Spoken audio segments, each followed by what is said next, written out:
अस्सलाम वालेकुम नाज़रीन, उम्मीद करता हूँ आप सब खैरियत आफ़ियत से होंगे और अच्छे से ज़िंदगी गुज़ार रहे होंगे। नाज़रीन,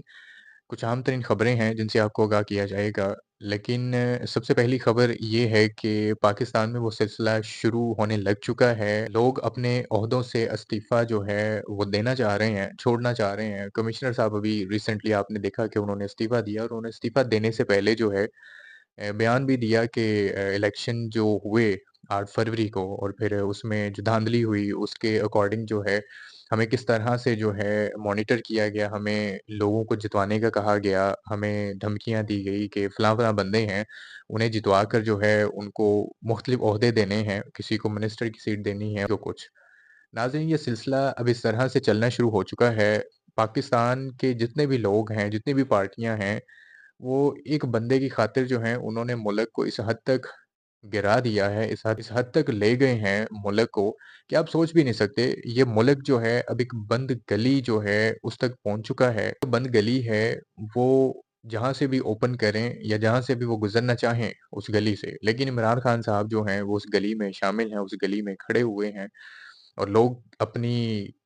लोग अपना मैंडेट जो है वो लेने के लिए किस तरह से बाहर निकल रहे हैं, सड़कों पर जुलूस हो रहे हैं, किस तरह से वो लोग भाग-दौड़ कर रहे हैं, मार-कुटाई कर रहे हैं। उन्होंने जो है इलेक्शन के दिन जो वोट दिया, जो एक हकदार बंदा था अपने-अपने वोट का, अब वो लोग जो हैं अपने-अपने वोट का क्लेम कर रहे हैं। वो ये कहना चाह रहे हैं कि हमने जो वोट दिया था उसके अकॉर्डिंग रिज़ल्ट नहीं आया, हमें वो वोट हमारा या तो वापस चाहिए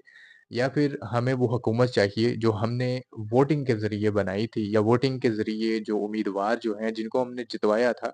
हमें वो मैंडेट जो है वो वापस चाहिए। नाज़रीन, सबको पता है धाँधली किस तरह से हुई, कैसे हुई और किसने करवाई। अब तो ऐसा कुछ भी छुपा हुआ नहीं रहा। अदालतें जो इदारे हैं वो किस तरह से मिले हुए हैं या फिर उनको मजबूर किया जा रहा है। क्योंकि अक्सर होता यही है कि जैसे इन्होंने पार्टी को तोड़ना चाहा और फिर उस पार्टी के लोगों को किस तरह से बिखेरा और फिर उन्हें किस तरह से ओहदों से हटाया गया, उनको जेलों में डाला गया और क्या-क्या धमकियाँ दी गईं, किस तरह से उन्हें ब्लैकमेल किया गया।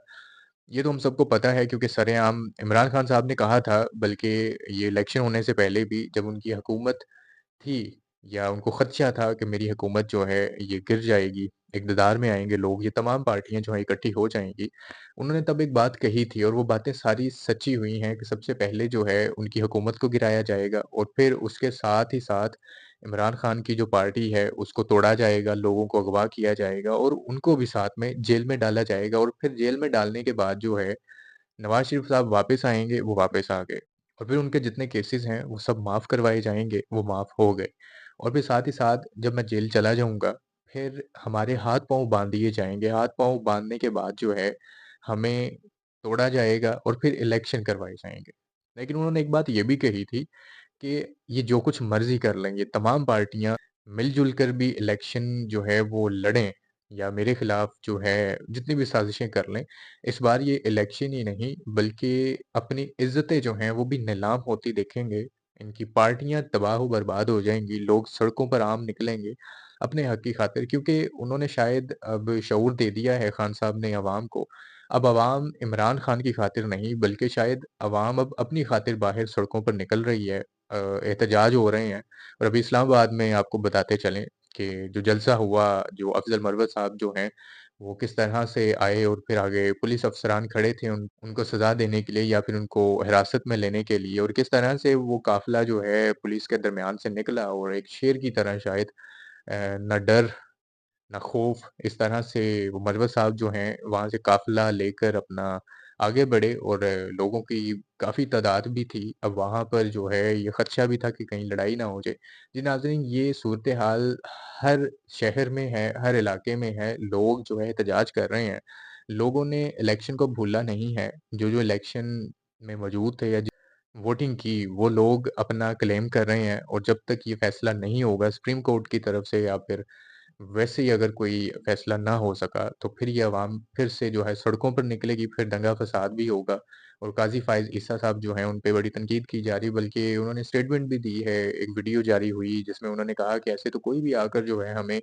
हम पे इल्ज़ाम लगाएगा और हम मान लेंगे। वही चीफ़ जस्टिस साहब हैं, जिन्होंने कहा था कि मैं न्यूज़ नहीं पढ़ता, मैं वीडियो नहीं देखता, मैं यूट्यूब नहीं देखता, मैं टीवी चैनल्स जो हैं, उनको नहीं देखता और वही अब टीवी चैनल्स के ऊपर आकर